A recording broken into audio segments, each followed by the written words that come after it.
மக்களே, ரீசெண்டாக நான் ஒரு புக்கு படிச்சிருந்தேன். அந்த புக்கை பற்றி உங்களுக்கு ஷேர் பண்ணணும் தான் இந்த வீடியோ ரெக்கார்ட் பண்ணுறேன். அது என்ன புக்னு பார்த்தீங்கன்னா, ஆர்டிசம் சில புரிதல்கள். இதோட ஆத்தர் யாருன்னு பார்த்தீங்கன்னா எஸ் பாலபாரதி. நான் ஏன் இந்த புக்கை சூஸ் பண்ணேன் அப்படின்னு பார்த்தீங்கன்னா, ஆர்டிசம் அப்படின்னா என்ன, ஆர்டிசம் சில்ட்ரன்லாம் எப்படி தான் அவங்க சப்போர்ட் பண்ணுறாங்க அப்படின்னு நான் தெரிஞ்சுக்கணும்னு ஆசைப்பட்டேன். ஆனால் எல்லா புக்ஸுமே இங்கிலீஷ் லாங்குவேஜில் தான் இருந்துச்சு. தமிழ் லாங்குவேஜில் புக்ஸ் தேடும்போது தான் இந்த புக்ஸை பற்றி ஒரு இடத்துல நான் கேள்விப்பட்டேன். ஸோ அதனால் இந்த புக்கை நான் வாங்கி படிக்கலான்னு ஆசைப்பட்டு வாங்கினேன். இந்த புக் ரொம்பவே சின்ன புக்காக தான் இருந்துச்சு, ஈஸியாக படித்து முடிக்கிற மாதிரி தான் இருந்துச்சு. இந்த புக்கோட விலையும் பார்த்தீங்கன்னா ₹90 தான் போட்டிருந்துச்சு. ஸோ எனக்கு இது காசு எஃபிஷியன்சி அண்ட் இன்ஃபர்மேட்டிவாக இருக்கும்னு சொல்லிட்டு தான் அந்த புக்கை வாங்கினேன். வாங்க இந்த புக்கை பற்றின ஃபுல் ரிவ்யூவை நம்ம இந்த வீடியோவில் பார்க்கலாம். உங்களுக்கு இந்த மாதிரி புக் ரிவ்யூஸ் பிடிக்கும், புக் ரெக்கமெண்டேஷன்ஸ் பிடிக்கும் அப்படின்னா நம்ம சேனலை மறக்காமல் சப்ஸ்கிரைப் பண்ணி வச்சுக்கோங்க. அண்ட் உங்கள் ஃப்ரெண்ட்ஸ்க்கும் இந்த வீடியோ ஷேர் பண்ணுங்கள். இந்த புக்கில் நிறையவே ஆர்டிசம் பற்றி டீட்டெயிலாக எக்ஸ்பிளைன் பண்ணிடுறேன் இந்த ஆத்தர். அதாவது ஆர்டிசம்ன்றது என்ன, அதோட சிம்டம்ஸ் எப்படி இருக்கும், அதுலேருந்து ஆர்டிசம்ன்றதை எப்படி சரி பண்ணலாம் அப்படின்றது வரைக்கும் எல்லாமே இதில் மென்ஷன் பண்ணியிருந்தார். இது சரி பண்ணுறதுன்றதுக்கு நோய் கிடையாது. நோயாக நம்ம சரி பண்ண முடியும். நமக்கு சுகர் வருது, ப்ரெஷர் வருதுன்னா அதை நம்ம ஒரு கண்ட்ரோல் தான் பண்ண முடியும். அந்த மாதிரி தான் ஆர்டிசம்ன்றதை ஃபுல்லாக க்யூர் பண்ண முடியாது.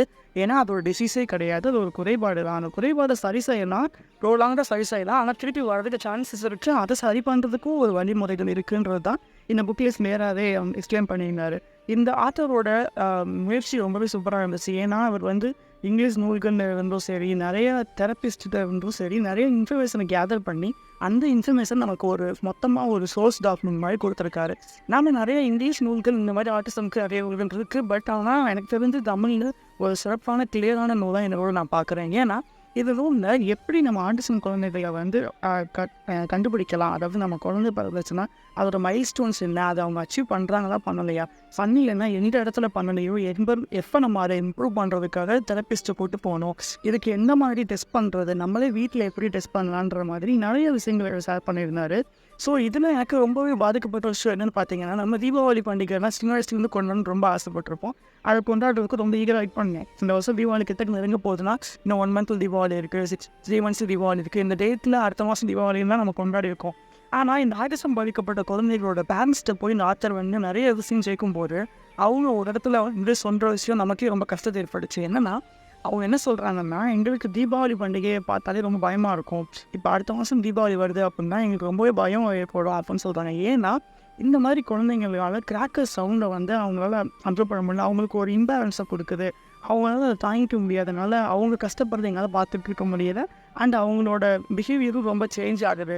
இதனாலேயே தீபாவளி வந்தாலே ஐயோ தீபாவளி வந்துருச்சு, ரொம்ப கவனமாக இருக்கணும் அப்படின்ற மாதிரி நாங்களே எங்களை தயார்படுத்திக்க வேண்டிய இருக்கு, ரொம்ப பயப்பட வேண்டிய இருக்குன்னு சொன்னாங்க. இது ஒரு இடத்துல கஷ்டத்தை ஏற்பட்டுச்சு. ஆனால் ஆத்தர் என்ன கிளியராக சொல்ல விரும்பப்படுறாருன்னா, இது எல்லாமே சரி பண்ணக்கூடிய விஷயம் தான், எதுவுமே சரி பண்ண முடியாதுன்ற மாதிரி கிடையாது, அன்லஸ் நம்ம ஹோப் போட்டுட்டோம் அப்படின்னா. ஸோ அதனால நான் என்ன பொறுத்த வரைக்கும் என்னென்னா, இதை புக்கில் படித்து முடித்த உடனே நமக்கு ஆர்டிசம்ன்றது என்னன்றது கிளியராக தெரிஞ்சிடும். அதே விஷயத்தில் ஆர்டிசம் எப்படி கண்டுபிடிக்கிறது, அந்த குழந்தைங்களை எப்படி கேர் எடுத்து சரி பண்ணுறது, அந்த குழந்தைங்களை எப்படி நம்ம ரிசீவ் பண்ணணும் அப்படின்ற மாதிரி ஒரு ஹேண்ட் புக்காக இந்த புக் இருந்துச்சு. இந்த மாதிரி புக்ஸை தேடி எடுத்து படிக்கணும்னு தான் இதுக்கப்புறம் நான் ஆசைப்பட்றேன். ஏன்னா நம்ம ரொம்ப ஃபேமஸான புக்கு, ரொம்ப ஓவர் ரேட்டட் புக்காக எடுத்து படிக்கணும் அப்படின்றது தான் எல்லாரோட தாட்டாகவும் இருந்துச்சு. ஈவன் நானும் அப்படி தான் இருந்தேன். ஆனால் இந்த மாதிரி ஒரு டிஃப்ரெண்ட்டான ஆத்தர்ட்டு வந்த புக்கு, அதே நேரத்தில் டிஃப்ரெண்ட்டான டாப்பிக்கை எடுத்து படிக்கணுன்றது கொஞ்சம் இன்ட்ரெஸ்டிங்காக இருந்துச்சு.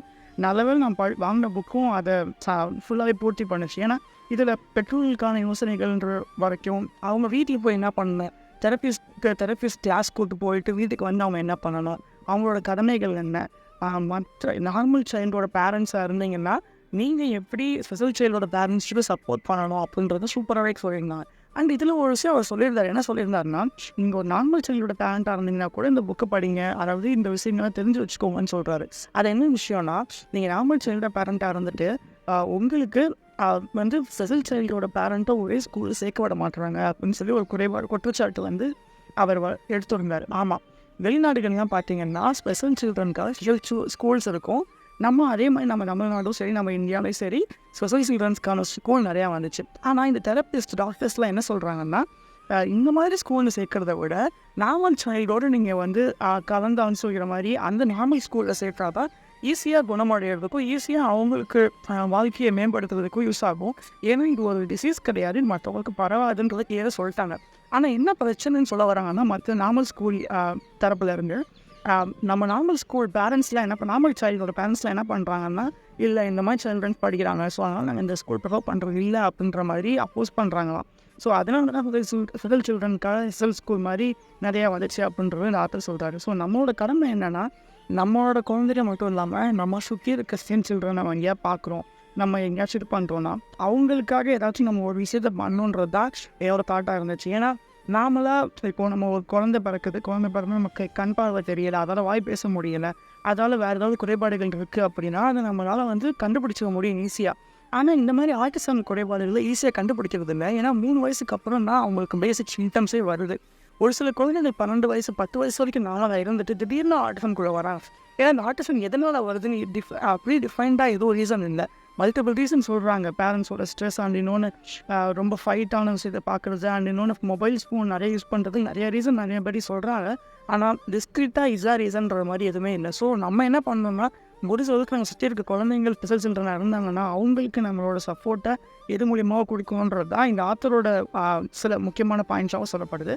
இந்த புக் ரொம்பவே சூப்பராக இருக்குது. இந்த புக்கை நீங்கள் படிச்சிங்கன்னா இதை கண்டிப்பாக நீங்கள் இந்த ஃபேரட்டாக இருந்தீங்கன்னா இந்த புக்கை நான் படிக்கணும்னு தான் உங்களுக்கு சஜஸ்ட் பண்ணுவேன்.